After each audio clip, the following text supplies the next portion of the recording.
After a frosty summit in Alaska, John Kerry will join China's top climate official and envoys from dozens of European countries for a virtual meeting tomorrow. Here now, KT McFarland, former Deputy National Security Advisor. KT, good evening to you.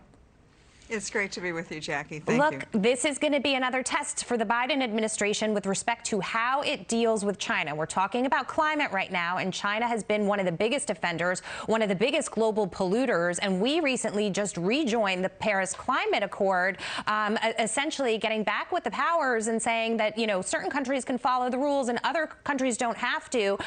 John Kerry needs to be very firm and very clear in this summit, no? Oh, yeah, absolutely. And, you know, what the Biden administration has said, and John Kerry and others have said as well, we're going to separate out. The climate thing is going to be different than the rest of our bilateral relationship. That's not how the Chinese look at this. They think it's all of one, and they think they can pressure one area to get concessions in another. So John Kerry's got to worry about, are the Chinese going to give in on climate, but then we're going to have to give concessions on trade or technology transfer. Just as an aside, I read something today, Jackie, that said that the Chinese intention is to go to these climate meetings, and by the year 2060, so 2060, how many years is that from now? 40 years from now, they're going to probably be in compliance with the emissions standards. Really? You know, everybody's going to be dead by then. They'll work on it. They'll work on it in 40 years.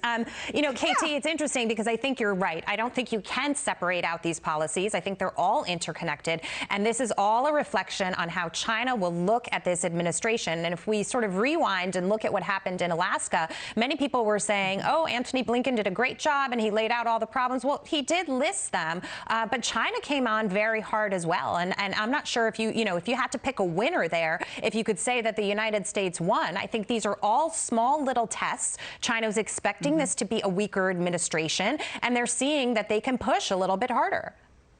Yeah, I mean, you're making a really good point, is that they're thinking that we're a very weak administration and we're a weak country. They think that there's no controversy over this. They think China's a rising nation, America's the declining nation. Therefore, whenever they meet with Americans, they expect Americans to concede, to give in. Chinese leverage is going to matter.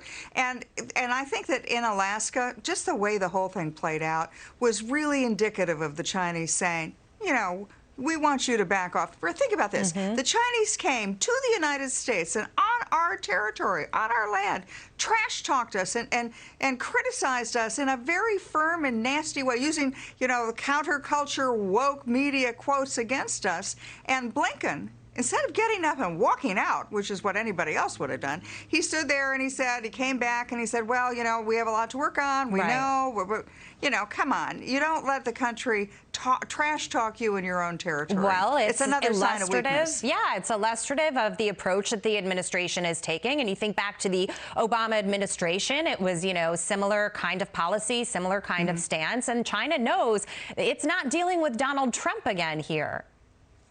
You know, I talked to former President Trump about 3 weeks ago, and he said, you know, the way they're pushing Biden around, he said they never would have done that with me. China would have never dared. Iran would have never dared. And he's got a point. The Chinese think they've got Biden right where they want him, and they're making their move. And they're being very open about it. They have been very open about saying if within the decade they want to replace the United States as the dominant power, economically, technologically, militarily, and every other way. And then they plan to rewrite the rules, the international rules, to have Chinese characteristics. They have no intention of playing by the rules that have governed world affairs for the last 70 years. And they're open about it, Jackie. Yeah. That's what's pretty brazen. Strategically, this was the best thing that could have happened for China, right? It was in a tug of war with us. And for the first time, former President Trump was standing up with the imposition of tariffs. He was going to hold them accountable if he had the opportunity for the coronavirus, since its origins were in China. You've got an administration right now essentially overlooking that fact, or really not even talking about it.